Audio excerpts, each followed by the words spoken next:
واجب دے او که مسنون دے. نو ظواهر امام شافعی امام احمد ابن حنبل دا ټول وی چې تسلیس دا احجارو دا واجب دے لکه په صیغې د امر سر راغلی دی. دا ظواهرو مسلک هم دی امام شافعی امام احمد ټول وی او هغوی وی ایثار مستحب دی. امام ابو حنیفه امام مالک دواړه وی چې انقا واجب ده، مقصود ازاله د نجاست ته، او تسلیس مسنون دی او ایثار مستحب دی. او رسول الله مبارک د تسلیس ذکر کړی دی چې تنقیه په دریو کارونو باندې حاصله شي.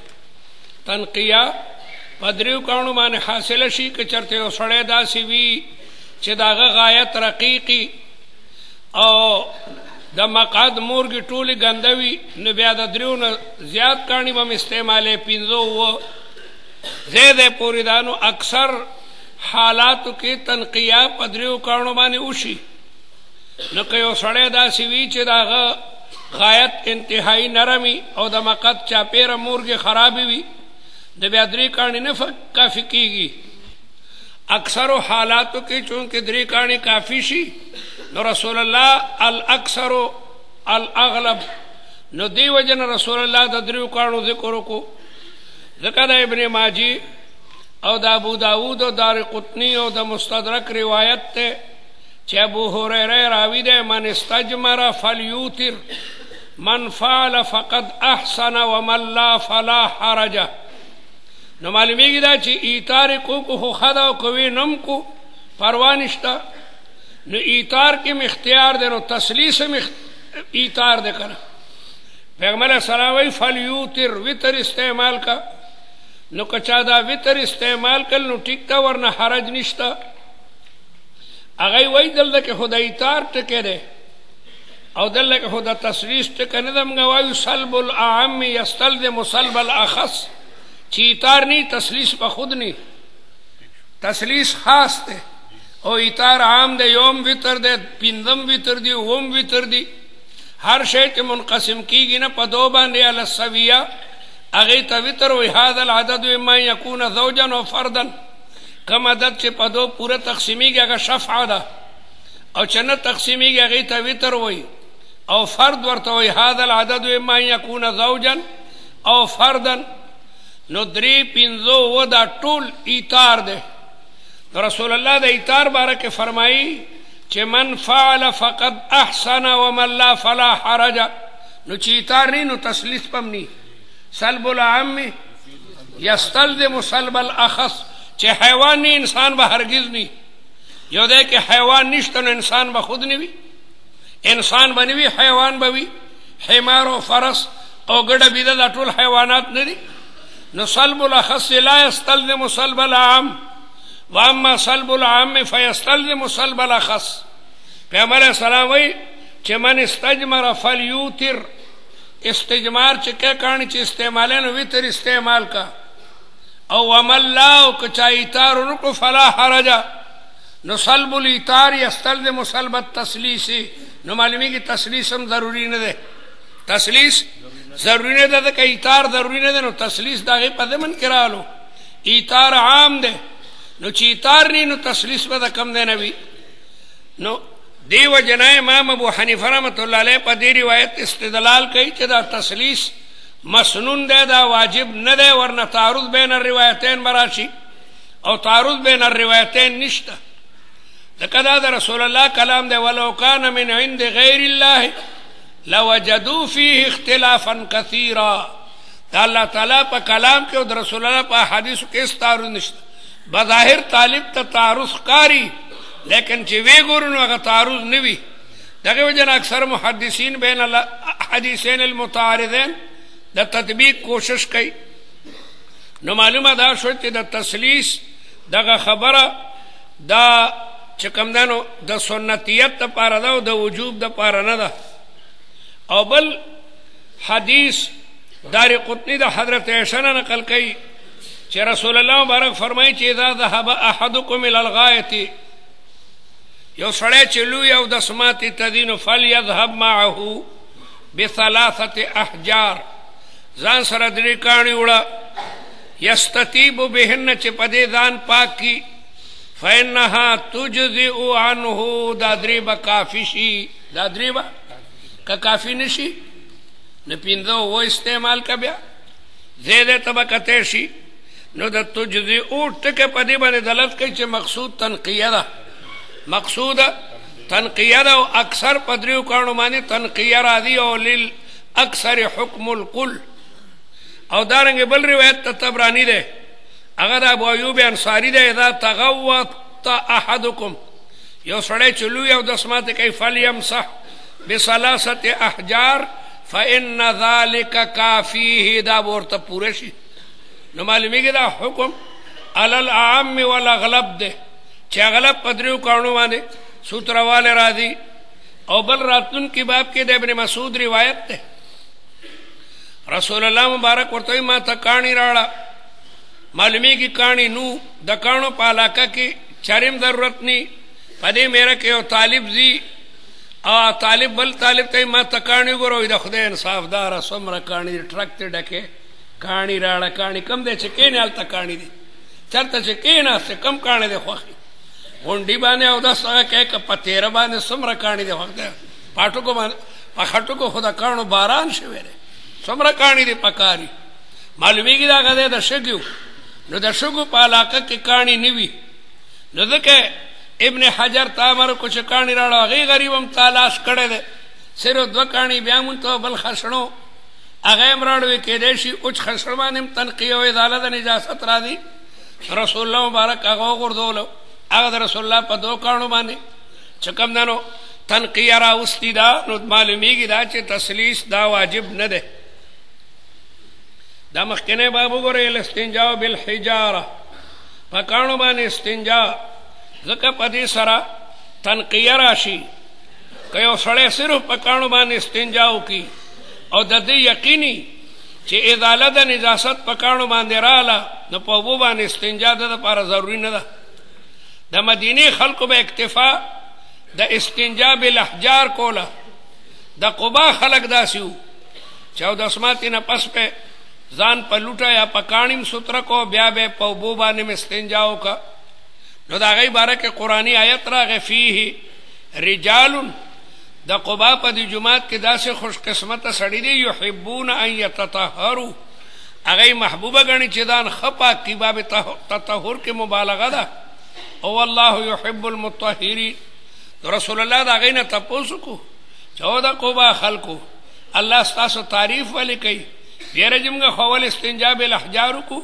او بیا استنجا بالماء لکه پښتانه استنجا بالاحجار یا بالمدر کی او بیا د هغې نه وروستو به استعمالوي پنجابیان تشو به استعمالوي پنجابیان بیت الخلا کې تشو به استعمالوي نو دې وجې نه چې کوم سړی اول په کاڼو تنقیه وکړي او بیا به نو دا ډېره ښه ده د هغې باره کې چې کوم ده نو دا آیت نازل شولو نو د مدینې منورې خلکو به فقط استنجا بالاحجار کوله دې نه بله مسله راووته امام ابو حنیفه وی قدر قلیل من النجاست عفو ده چې مقدار د درهم نه کمی مقدار د درهم نه کمی او امام شافعي سے په نظر باندې قدر قلیل من النجاست عفو نه ده لازما بالتنقیه بالکلیه راولي بالکلیه نو بهر حال روایت ته قیل لسلمان دا یو یهودی په اعتراض کړو په سلمان فارسی قد علمکم د ټول عمر 2.5 کالو بعد زیاتم بیانې په مدائن کې وفات شوی دی په سن 57 هجری کې رسول الله به فرمایل سلمان منا اهل البيت او سلمان الخير به ورته وي چا به تاسو کو چې منن تنو هغه انا ابن الاسلام زما نور نسب سر لټوي د کپلار آتش پرستو دور عبادت په کولو قد علمکم نبیکم تاسو تعلیم در کړی دی پیغمبر ستاسو کل شین دار سیز حتی الخراط دا اعتراض کوي یهودی خراعت بکسر الخاء هيئة الجلوس للبول والغائط وبفتح الخاء النجاسة فقال سلمان ورتوي چې اجلاو نهانا رسول الله موږ منع کړي ان نستقبل القبلة. دی جواب ته جواب من اسلوب الحکیم وی چې دا رسول الله مبارک خپل امت ته تعلیمات د دې بارکه دا دغه قابل تعریف خبره ده، دا قابل د طعن نه ده چې ته دغه پیغمبر ته دا اشاره کې. پیغمبر علیہ السلام خو انما بعثت معلما، پلار بچی ته باقاعده ټول چلونه خي چې بچي څنګه بکینی، بچي ګوره قبله ته مخ نه کی، قبله ته شان کی. نهانا مونږه منع کړیو ان نستقبل القبلة بغائط و بول، او بل دینه مونږه منع کړیو ان نستنجي بالیمین چې په خلاص باندې به استنجا نه کوي، دغه خلاص د طیبات او د پاره ده. او بل دا چې ان یستنجي احدنا باقل من 3 احجار، د دینه مونږه منع کړیو چې د دریو کانو نه کم استنجا مکوي. په دې باندې امام شافعي او امام احمد استدلال کوي چې اقل د 30 من راغلی ده، اقل د 30 من راغلی ده. ان یستنجي احدنا باقل من 3 احجار، لیکن مونږ وایو کو یو کانه داسې وي چې داغه 3 ګوټونه وي، بعد کانه خغټ ته 3 ګوټې دی او پار ګوټ تا دان سوتره کو. شوافی وی تنقیه را لکانه یو د ګوټونه 3 دي، دغه مقصود تنقیه ده. قال ابو عيسى وفي الباب انا عائشه وخزيمه بن ثابت. قال ابو عيسى حديث سلمان في هذا الباب حديث حسن صحيح. علماء لیکي چې اول بدبر وینځي بیا به ذکر وینځي. یو طالب استنجا کوي نو اول دبر وینځه بیا ذکر وینځه، ځکه د غایت و نجاست غلیظ د په نسبت سره امتیاز ہوتا.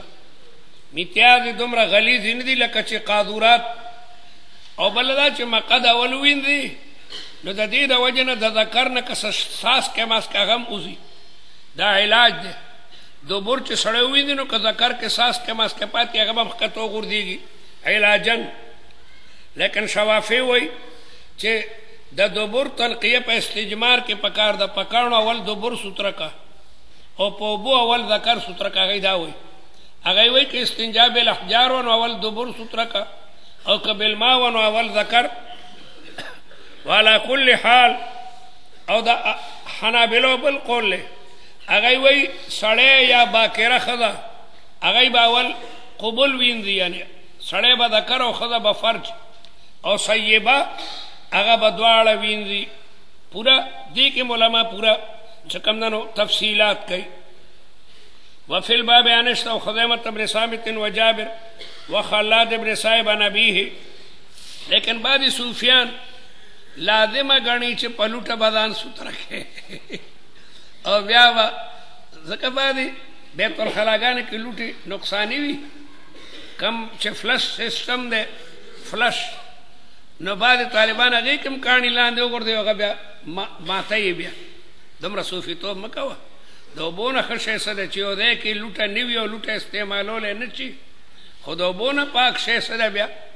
نو بعضې صوفیان ځان سره باقاعده کاڼي وړي یا لوټه وړي او هغه لوټه هغې فلش کې وغورځوي نو فلش بیا بند دي، بیا ټول به ماته تا خو وکړل که بد دې وکړل. د ځان د ستره کولو دپاره څومره خلک په عذاب باندې مبتلا کړل، خاص کر بعضې طالبان. نو دا زیاتې دی زیاتې دی. صرف اوبو باندې ځان ستره که بس دا کافي ده. بعضې خلک لازمن کاڼم فرض ګڼي او بیا غورځوي مال ټیک ته که بل ډبې ورته ساتلې هلکه هغې کې غورځو، لیکن خاص فلش کې غورځول دا ګناه ده، دا ګناه ده. ته د ځان د ستره کولو لپاره نور خلک بالکل منع کې بیت الخلاګانې بیا بندې شي. زموږ دا جومات نه دی دې کې موږ 4 جوړې کړې وي، لیکن خلکو به کاڼو نو کستن ډکه داسې ظالمان شته د هغه بیا جومات موږ بندو باقاعده سهار مونځ چې وشو وخته پورې کولاوي بیا یې بند کړي. خلک ناجایزه فایده علي موږ خو د خلکو د فایدې دپاره جوړ کړي، لیکن ظالمان راشي کاڼې په کې دننه ولي، دا ناجایز دي. وفي الباب انس وخزيمة بن ثابت وجابر وخلاد بن صائب عن أبيه. قال ابو عيسى سلمان حديث حسن صحيح وهو قول اكثر العلم من اصحاب النبي عليه السلام ومن بعدهم. استنجاب په لوټه کې پکانی بکې په خاورم کولی شي که یو ځای کې تشې سږي وي نو په شګه باندې وکړه زړه مړه چیرړه ده په هغې باندې م وکړه لیکن په هډوکې او په خشړه به نه کې او دارنګې په هغه کاغذ به هم نه کې چې کوم کې مکتوب وي پکې څه لیکلي شوي وي که هغې کې یوازې الف وي نو هم به په هغې باندې نه کې ځکه د الله په نوم کې الف دی که بې وی نو بیا هم د الله تعالی نومونو د حروفو به هم قدر کې د دې حروفو به هم قدر کې قبو باندې بعض علما وایي نه به کې ځکه دا مما یشربو دی او نعمت دی دا نعمت دی لیکن علما لیکي چې د اوبو تعریف دی وانزلنا من السماء ماء طهورا بل د قرآن نه ثابت دی فیه رجال یحبون ان یتطهروا د قبا د خلکو نه چې رسول الله تپوس کو نو هغوی ویل موږ استنجا بالحجر کو بیا بالماء کو هغه د اوبه استعمال کړي دي ومن بعضهم روى ان الاستنجاء بالحجاره يجزئ تش استنجام کافی کیږي که چېرې نجاست ته قدر د درهم نه متجاوز نو او کنا نجاست بقدر الدرهم یا د هغې نه زیات نو بیا واجبه ده چې به مقد په اوبو باندې سوتره کې وان لم یستنجي بالماء اگر که استنجا بالماء نه کړي لیکن ما درته علماء متاخرین وایي چې دې زمانه کې استنجا بالماء ضروري ده مخکینی خلق چې د هغوی خوراک ډېر کم او د هغوی خوراک اوچ کجوره پنیر سره خوړلي او سلق معمولی خوراک اوس له د خلکو متنوع مختلف قسمه خوراکونه دی او خلکو د خېټو نه پوره د پساري دکان جوړ کړی حل من مزید نو دې وجې نه د مقد چاپیره احاطه هغه ګنده وي نو د اوبو نه بغیر بیا پاکۍ ګران دی نو متاخرین وایي چې په دې زمانه کې چې د کم سړي خوراک هغه مختلف څیزونه وي نو هغه دپاره بیا لازمن تنقیه بالماء پکار ده ها که یو طالب داسې وي چې د هغه خوراک کمی اوس هم ډېر طالبان داسې دي کم خوراک کوي او ډېر غوړ خوراکونه نه خوري نو د هغوی هغه بول و براز چې کمدنو رقیق نی بلکې غلیظ وي لکه د اوښ د پچې غوندې نو هغوی دپاره بیا استنجا بالاحجار هم کافي ده او رای د مبتلا به ته قطع شي هر یو سړي ته خپل ځان معلوم دی هر یو سړي ته خپل ځان معلوم دی چې مقد مې ناولی دی او که نه سوتره شو نو دې وجې نه د هغې مطابق په کار کوي اذا انقا اثر الغائط چې کله لرې کو هغه اثر د غایطو د بولو نو نفسي استنجا بالاحجار هم کافي کېږي د هغه چا دپاره چې نجاست د مقدار د درهم نه تجاوز نی کړی ورنه بیا واجب ده استنجا بالماء او ما درته وی چې متاخرین وایي چې لابد فی هذا الزمان من الاستنجاء بالماء لأن الأوائل كانوا يأكلون قليلا فكان غايتهم بعرة وبعرتين حدیث کې راځي حتى ان احدنا لا يضع كما تضع الشاة والبعير زموږ یو سړي به داسې قضا کوله لکه د ګډې او د اوښ پچې د دې وجې نه مقد بیا سوتره وي لیکن دې زمانه کې متاخرین حکم علی الاکثر کوي چې لکه استنجا بالماء ضروري ده ځکه د خلکو خوراکونه ډېر شو او مختلف قسمه خوراکونه کوي نو دې وجې نه د مقد چاپېره حصه هغه پلیتی نو په اوبو باندې سوتره کول دا لازمي دي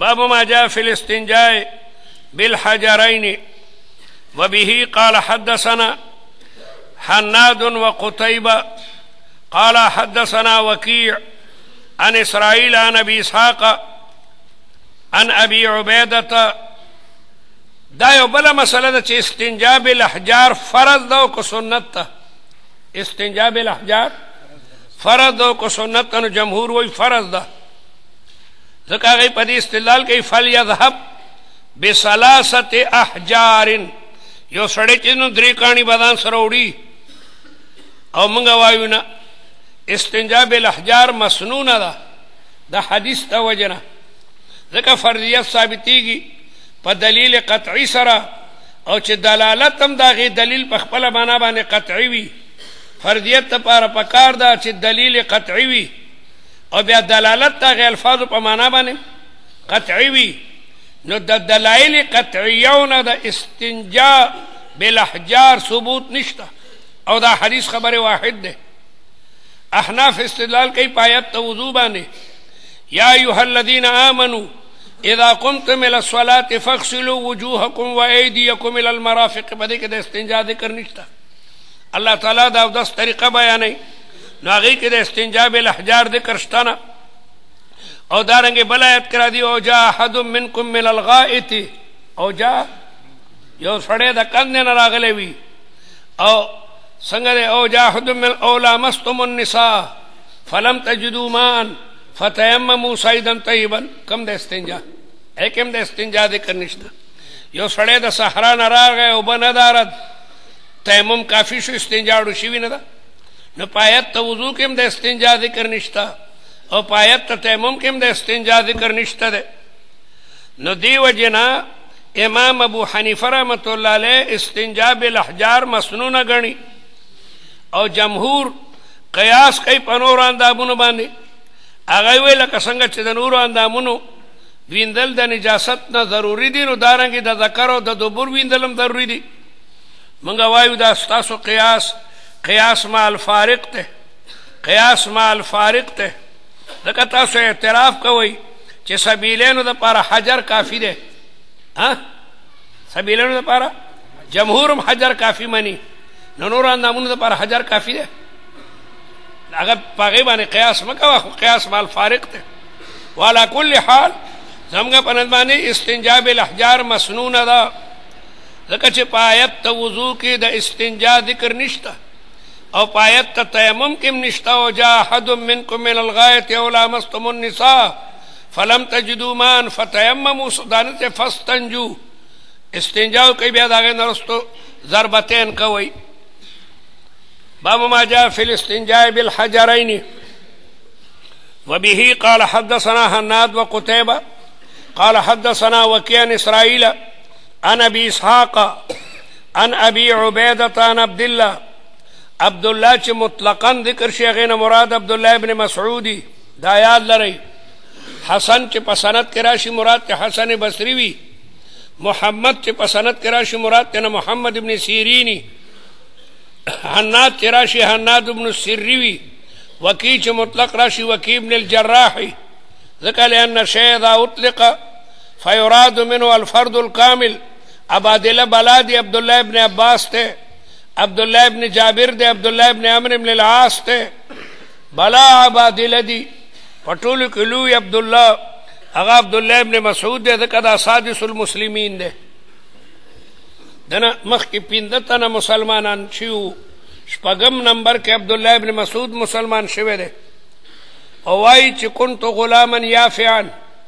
ابن مسعود وایي زه نوی ځوان وم، ارعا غنما، ما به ګډې سرولې لعقبه ابن ابي معيط. دا ډېر سخت کافر و، د دې کافر ګډې به ما سرولې.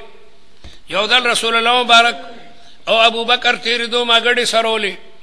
نو راته وی چې یا غلام هل عندك من لبن، تا سره څه پی شته چې به موږ یې وڅښې؟ هل عندك من لبن تسقینا.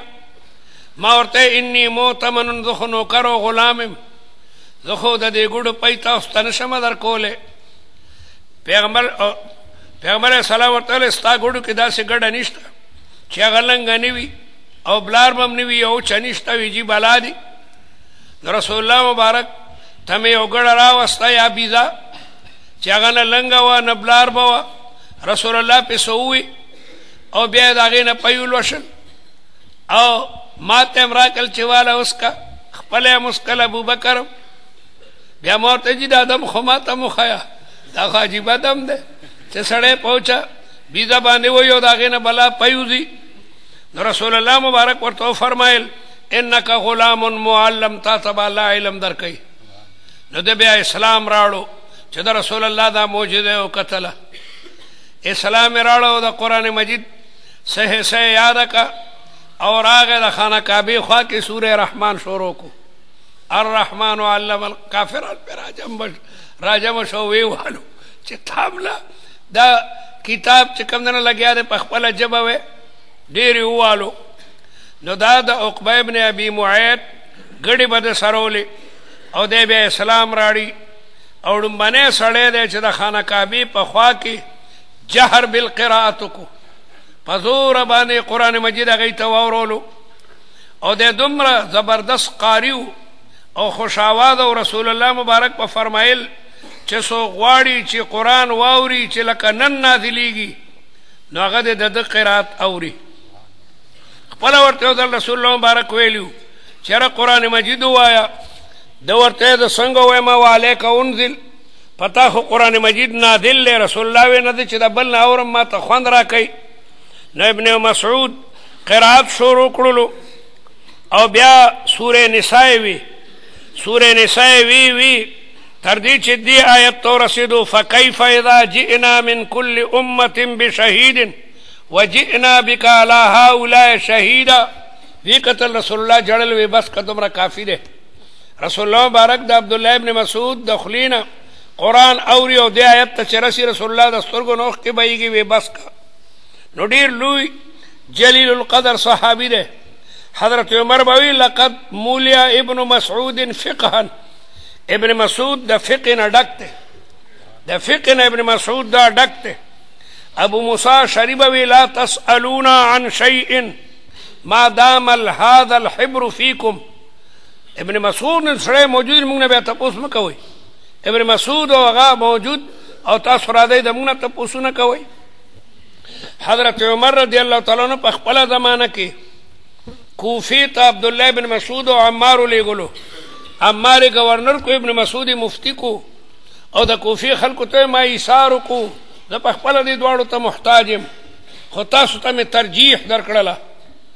ابن مسعود په کوفه کې د حدیثو مدرسه پرانستا او بیا د لوی شاګردان اسود او علقمه دي او د اسود او د علقمه شاګردانو کې ابراهیم نخعی وغیره دي او د هغې شاګردانو کې امام ابو حنیفه ده. د امام ابو حنیفه د فقاهت اصلي وجه دا ده چې منبع عبدالله ابن مسعود ده. عبدالله ابن مسعود حضرت عمر به فرمایل چې ابن مسعود ملئ فقها هغه د فقه نه بالکل ډک ده. بهرحال په سند کې چې عبدالله راشي هغې نه مراد عبدالله ابن مسعودی. قال عبدالله ابن مسعود وی خرج النبي صلی الله علیه وسلم یو دل پیغمبر علیه السلام راغی لحاجته د قضای حاجت د پاره. پیغمبر علیه السلام قضای حاجت ته لاړو. تبلیغیان ته چې کمدانو تعبیر په تقاضا سره کوي لکه تقاضا مې ده دی دا ټکي هر څه ته استعمالوي. تبلیغیان د تقاضا که بازار ته دنیا رسه تقاضا د داخل لفظ ده که او د اسماتی تمضي نوې تقاضا څنګه د تبلیغ ټولې مزي دي پکې نمبر نور ټولې تقاضي دي نو دی وجنه ښه تعبیر ته کوي. فاتیته بحجرین وروسة رسول الله ورته فرمایل التمس لی زما ته تلاش کا ثلاثه احجار. معلومیږي دا چې لم یکن هناك احجار. انا طلب النبي من ابن مسعود الاحجار دليل بان الارض كانت رمليه. كانت الارض رمليه ولم يكن هناك احجار فمن ثم طلب النبي من ابن مسعود الاحجار. والجمهور يقولون ان كلمه التمس للوجوب فهم يقولون ان التسليس واجب ونحن نقول الامر للاستحباب. هذا الامر لأن لو حملنا الأمر على الاستحباب لما تعارض بالروايات الأخرى خاصة رواية أبي هريرة من استجبر منكم فليوتر من فعل فقد أحسن ومن لا فلا حرج. قال فأتيت بحجرين وروسة لأن الروسة اليابسة أيضا تنقي النجاسة. الروسة اليابسة خشر چوچی اغم پورا یو لوٹا دا او پاگی بانی ترقیه را دی. فاخذ الحجرين والقى الروثة وقال انها الركس یا انها الرجس. دو نسخی دی بعض نسخو کده انها رکس او بعضو کده انها الرجس. الرجس والنجاست. نو نجاست بسنگ نجاست چکم دنو غلری کی. وعلى كل حال امام ابو حنیفه پدی بانی استدلال کئی چې هغه د رسول الله په دو کارونو باندې کفایت وکړلو. بیهقي وایي بیهقي چې په بعد روایتو کې راځي ائتني بحجر بل کاڼ امراړه. هغه وایي په بعد روایتو کې زیادت ته دا خشنې چې وګرځول نبی رسول الله ورته چې ایتنی بحجر یو بل کاڼ امراړه لیکن علماء لیکي چې دا زیادت دا ضعیف ته ثابت نه ده په صحیح طریقې سره دا ثابت نه ده او بل دا چې سما دا ابي اسحاق دا القمه ثابت نه ده نو دی وجن روایت مولا علی قاری وای دا قبل کانه راړلې وی نو ابن حجر ته بیا به مشل نه کرانا قبل کانه دا راړلې مشل به نه کی ځکه دوه کانی د لوی او د سماتی یو د وړو بولو د پاره بیا درې خودري نشو واړه بولو پسوچه ابن حجر تعویل کوي چې واړه بول داسې مچيږي چې دا کر دا راس دزمه کې سره خو ده دا ځان څه په مصیبت باندې اخته کولی تعویلات چې کومنو بارده دي تعویلات بارده وعلى كل حال تسلیس مسنون کا اعتراض بالکل رشتنا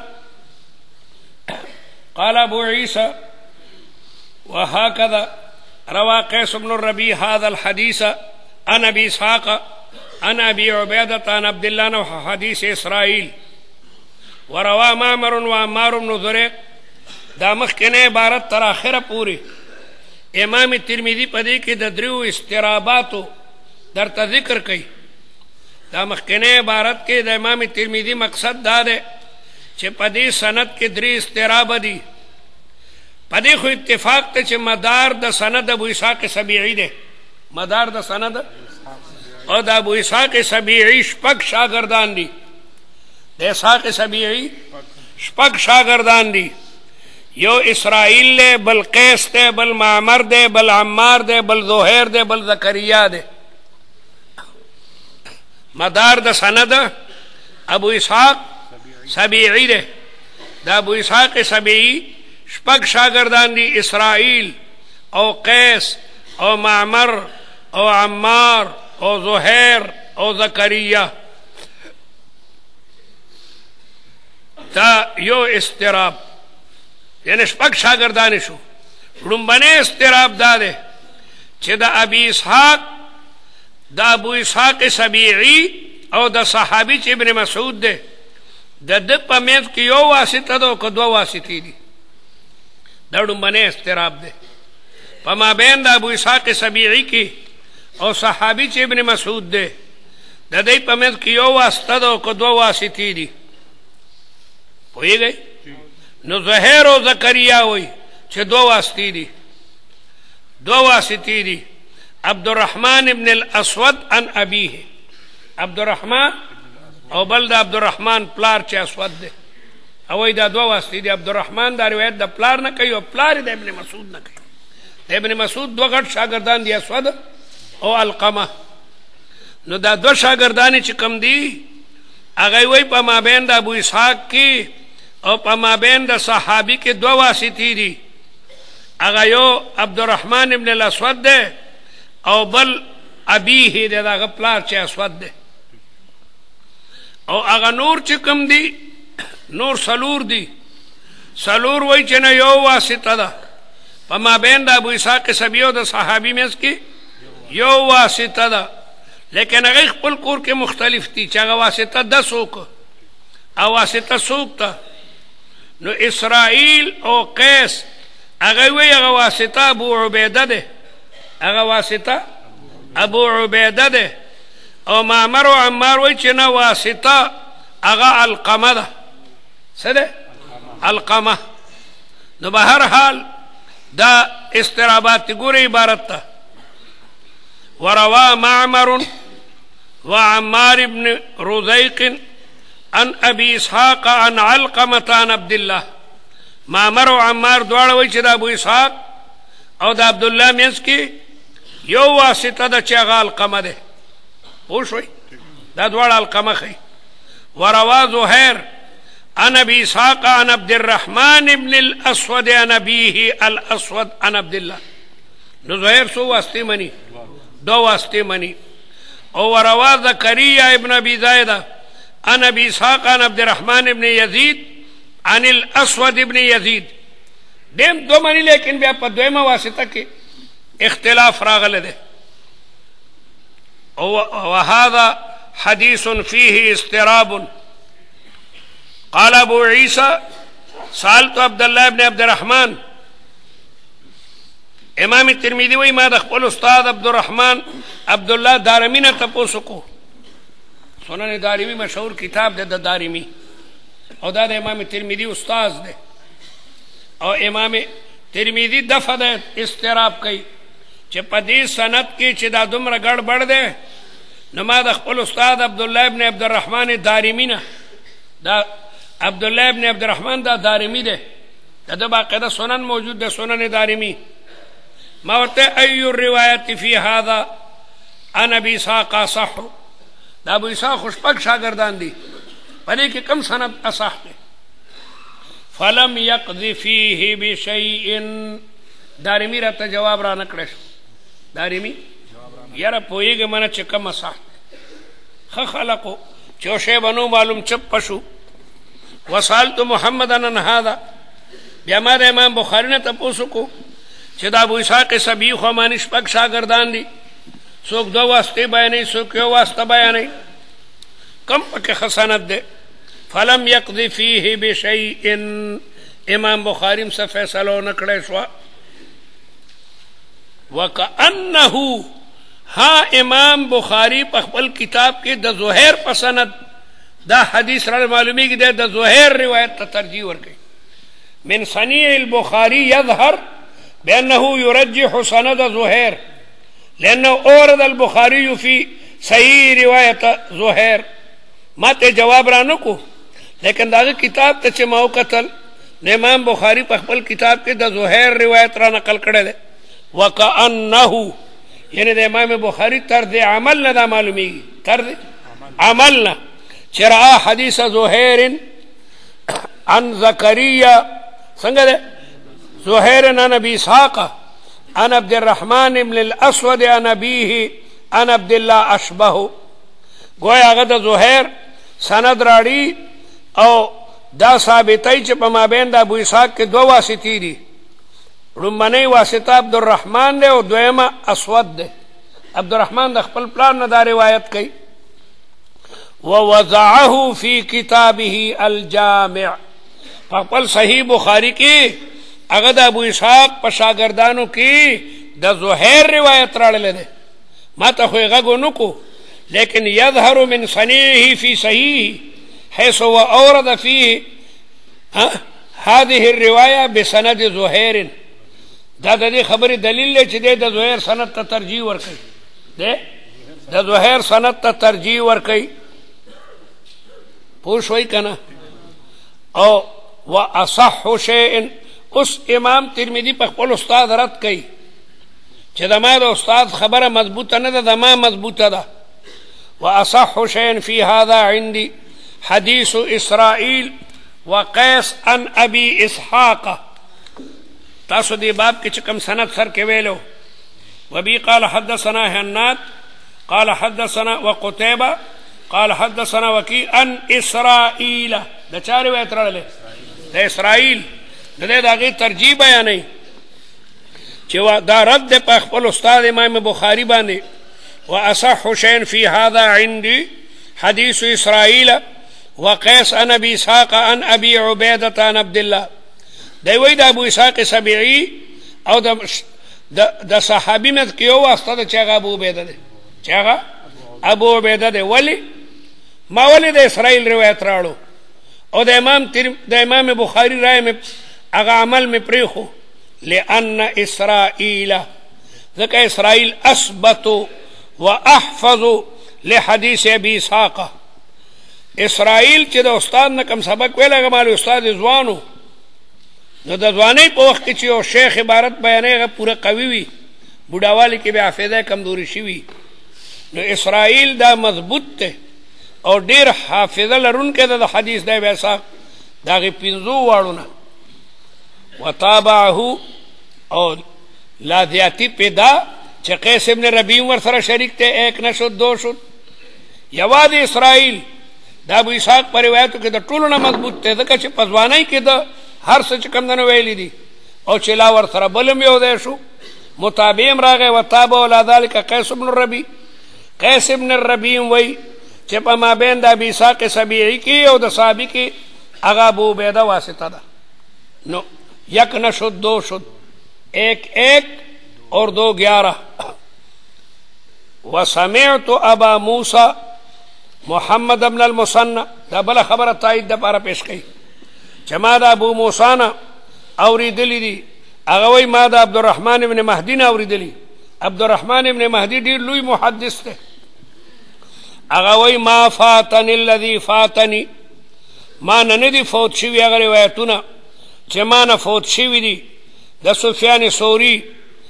سفیان ثوریم د ابو اسحاق شاگرد دی.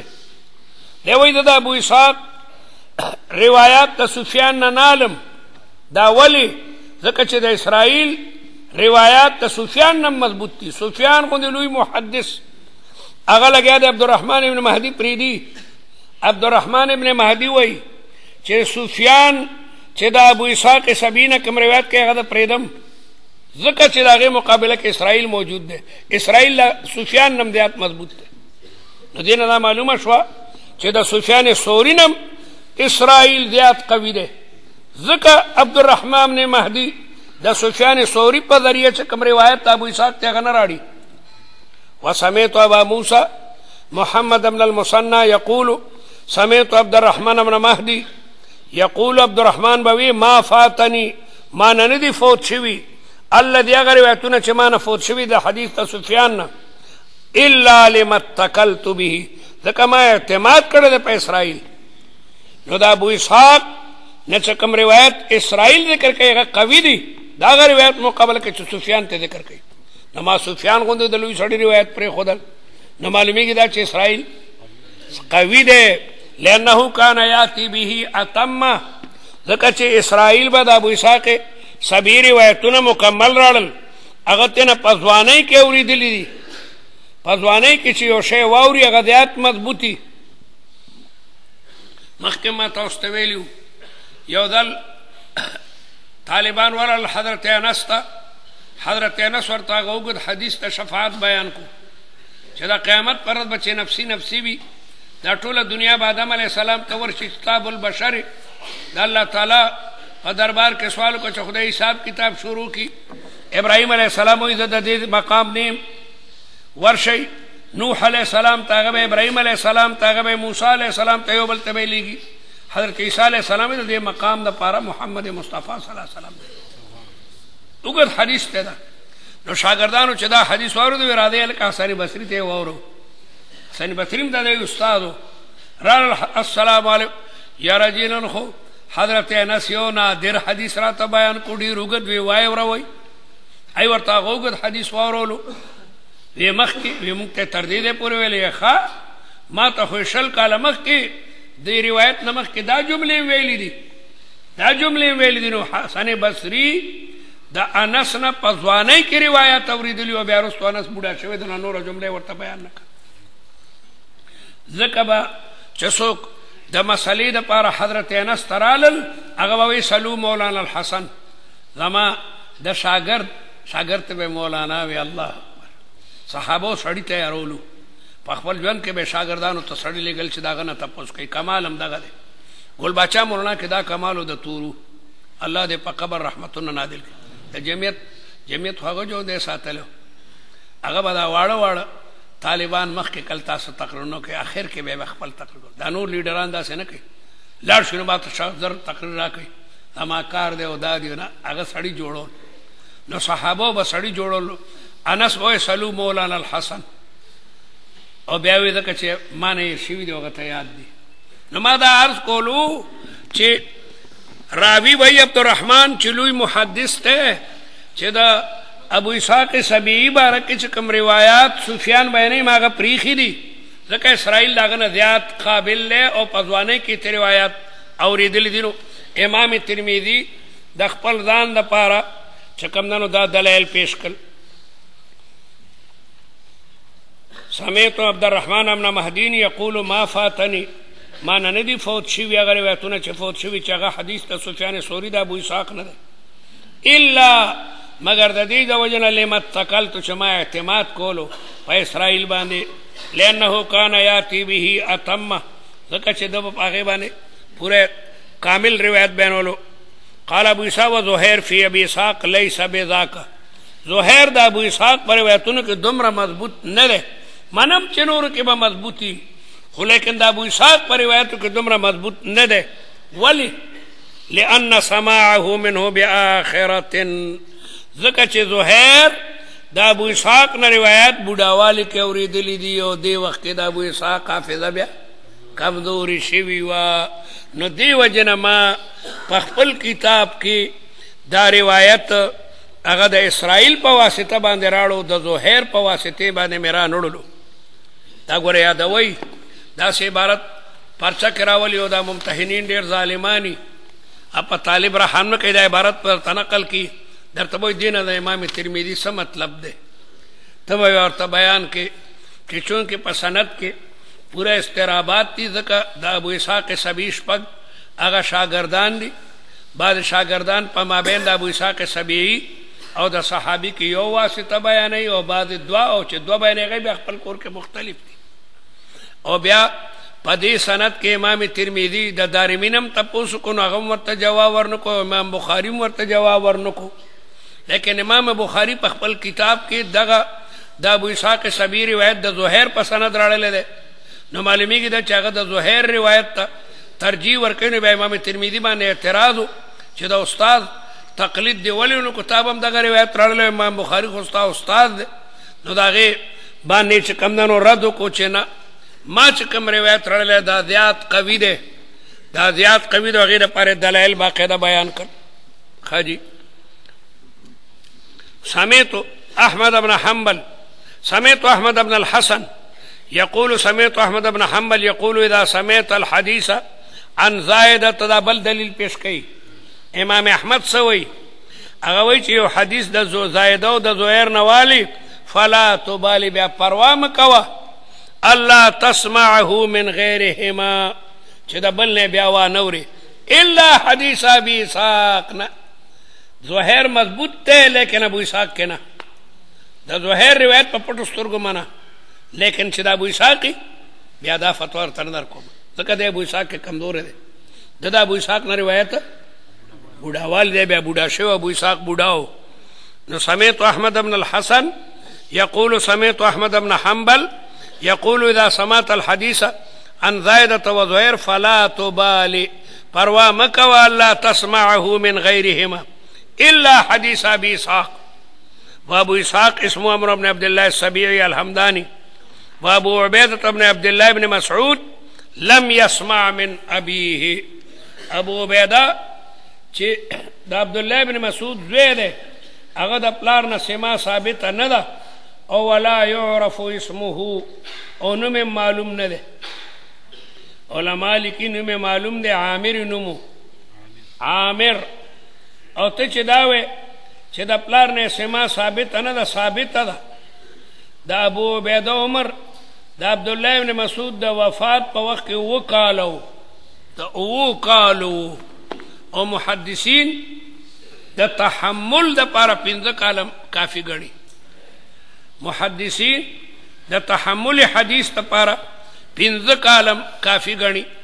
ولی محمود ابن الربیع چې وړوکی معصوم دی، او رسول الله مبارک د دې کور ته تللی دی، او رسول الله مبارک د بوکین اوبه واغېسته په خوله کې. محمود ابن الربیع وایي مجها مجتن، رسول الله هغه اوبه زما په مخ باندې چڼغاو کې، ماشوم سره مشران ټوکې کوي، او خاص کر چې ګرمي وي او د ماشوم ګرمي هم شوي وي، او ته په خوله کې اوبه واچوې، په دې مخې واچوې، څومره خوشحاله شي. نو رسول الله د بوکي نه هغه اوبه په خپله مبارکه خوله کې واچولې، او بیا هغه اوبه په دغه باندې چړکاو کې. محمود وایي دا حدیث ما ته یاد دی د رسول الله مبارک. او په دغه وخت کې د محمود ابن ربیع عمر 15 کاله. نو د محمود ابن الربیع روایت بخاری راړي، حالانکه د 15 کالو په عمر کې هغه دا واقع بیانوي. نو د تحمل لپاره چې 15 کاله کافي دي، نو په پوخ کاڼي باندې بیا هغه ثابت دي. نو د پلار د وفات په وخت کې د 7 کالو تحمل پیژنې څه ته وایي؟ تا نه تپوس یو تحمل دی، یو ادا ده. یو وړوکی معصوم وړوکوالي کې د رسول الله حدیث ته تحمل وایي، او چې بالغه شوی بیان کو هغې ته ادا وایي. نو د ادا د حدیث لپاره سن د تحمل 15 کالم کافي نو هغه د بخاری د محمود ابن ربیع روایت په خپل بخاری کې راړل ده نو معلومیږي دا چې د 15 کالو ماشوم اغم چې حدیث ته رسول الله نه وړوکوالی کې واوري نو دا حجت ده 15 کالو کې دی الک تمیز هغه چې کمندونو مضبوط شوی باندې واړه ماشومان ډیر قوي الحافظه وي د 15 کالو خبر ورته یادې نو دا عبد الله ابن مسعود زوی ابو عبیده د خدو قالو نو دی وجنه سما ثابت شوله عالم الناس بعلوم الوالد الابن د پلار په علومو د ټول نه زیات ماهر بچي وي چې بچي دې درجه ته رسیدلې وي نو دی وجنه ابو عبیده د وو قالو د پلار وفات شوه ده نو د عالم الناس تبع علم ابن مسعود او علامه بهقیم دا خبره کوي نو دی وجنه سماع ثابت ده سماع هغه ثابت ده دومره کافی